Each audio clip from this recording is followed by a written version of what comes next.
Hello everyone, Gamers Guy here, and I was planning to do this video about teaching people how to make paths and like how to use them on their fullest possibilities, since some people have difficulties doing that. So let's start a new level. Very easy. Select the path, put it down, use the wrench, select a few nodes, put them wherever you want. Doesn't really matter. Well, unless you want to make certain objects move at a specific point and stuff. Yeah, you just use the wrench to move the nodes. You can create some more using this button over here. You can delete the nodes with this button, and this selects the different nodes. I don't really use that feature because you can just do it like this. I've never actually used it, so I don't know if it actually like moves the camera. No, it doesn't. Okay. But yeah, that's what the node does. It can be helpful, for example, if the node is on top of the path and you can't move it anymore. And why? Because you're selecting the base node and the base node can't be moved, so you can still select it that way. So if you want objects to move, very simple. You have to make sure the path is selected. You click the object you want to move. Let's test it. There you go. Now, if you want to make the path move objects at a different speed, there's the global speed. Chooses how quickly the path itself is. So now it's very slow at 3. I can make it a bit faster at 40. Or I can make it even faster. It goes up to 100. 0 means that it won't move at all. So if you set the global path speed to 0, you might as well not have one. And you can also choose the speeds for the specific nodes. So let's choose the one on the middle, and let's make it slower. See? That's pretty cool. So yeah, that way you can make paths move a bit faster and slower at certain points. No rocket science here. So let's check the other path features. The smoothness basically changes how curved the lines will be. At a certain point the lines stop curving, so yeah. What else? The start and end times. That chooses where the path start. There's 4 options, but one of them doesn't work. Auto basically means the path starts in the beginning of the level. As soon is not implemented, so it's basically the same as auto. Switch, you need this, you need something like that. Also works with the star. If you ever want to make your path only work once, like just use the star, and when you die you won't be able to select the path, you won't be able to make the path move anymore because the star's not there anymore. So yeah, switch here. Switches are invisible, but if I step into it, I die. Well, and you can make it start with an inbound. So if I get to close proximity of the path, it starts moving. That's pretty cool. And path can stop never, and auto are the same, so it doesn't really matter. Switch, if you want to make the path stop when you hit the switch. I wouldn't really suggest doing that, but it can work on some occasions. Oh well, that fails. And finally, outbound. So if you move away from the path, you can make the path stop moving. This is used to certain things where you move by pushing or something. I can show you. So for this, for example, I'll make a small line you can push. Let's put the inbound here. Outbound just a bit bigger than the inbound. If you get close to it, the line will start moving. But if I go outside of it, it stops moving. So I can use that to push lines. Let me select the correct lines though. And let me remove all the nodes when I'm at it. There you go. I suggest making the path move itself, so it actually goes along with the line. I need to make the inbound a bit bigger.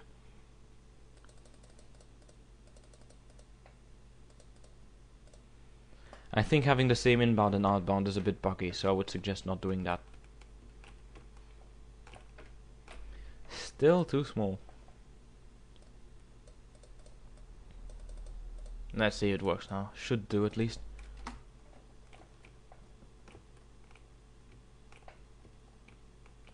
Well, that's poor.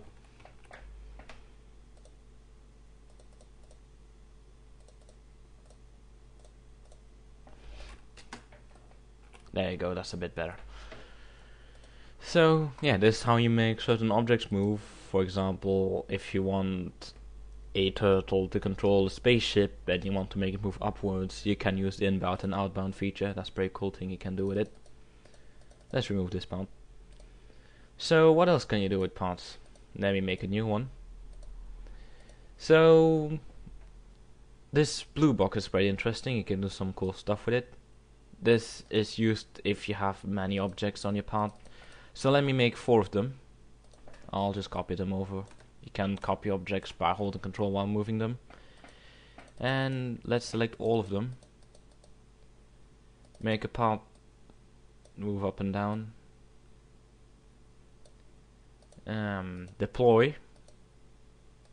Because deploy and wait, there's a small difference. Deploy immediately starts the part, so when you load the level it will already done a small distance. Wait until you have a switch. I would suggest using deploy when possible because a lot neater. I'll show you later. Yeah, this is what happens with the splitter option. You can of course manually change the nodes by clicking this button. It will select every node one by one.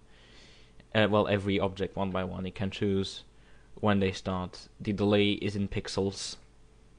So yeah. If you make the part start by switch or inbound, well, any way that it won't start immediately, and you have deploy on, this will happen. Right. I had it on as soon. So this will happen. So yeah, don't do that. If you really have to do that, use the wait feature. Will work a lot better. So I'll have to go into the switch first. There we go. So, for example, you can make cool things like a gear. Let me make a small one. So let's make it with 5 teeth.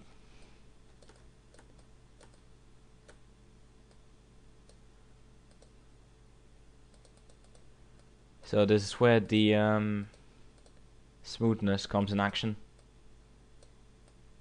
Make it like this and then raise the smooth so it becomes a circle. There we go. Now we select the objects. Deploy the splitter option. Put them on top of each other. Very important step in the process.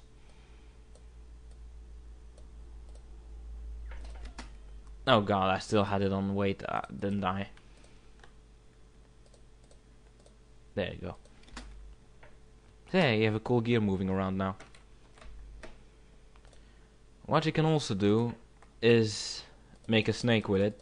I'll make a tiny one to start with. So if you have the object move very fast, it will split evenly amongst the size of the part. And when you make it longer again without changing anything, you will get a small snake. This with deploy. I'll show it with wait. You can see the snake looks a bit more messy now. I'll change the part a bit so you can see it better. So when it starts doing stuff like this, the snake will be a bit messed up. So try to use deploy when possible. Just be careful with the switch thing and such. What you can also do is have the turtle start onto the switch and move the switch to the place you want it to be.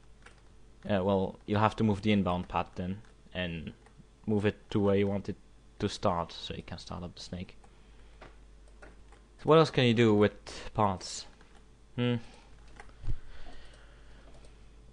Quite a lot of things. Let me just think of one of them.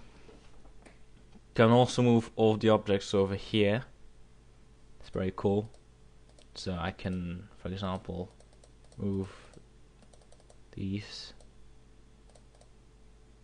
like that. Every object moves.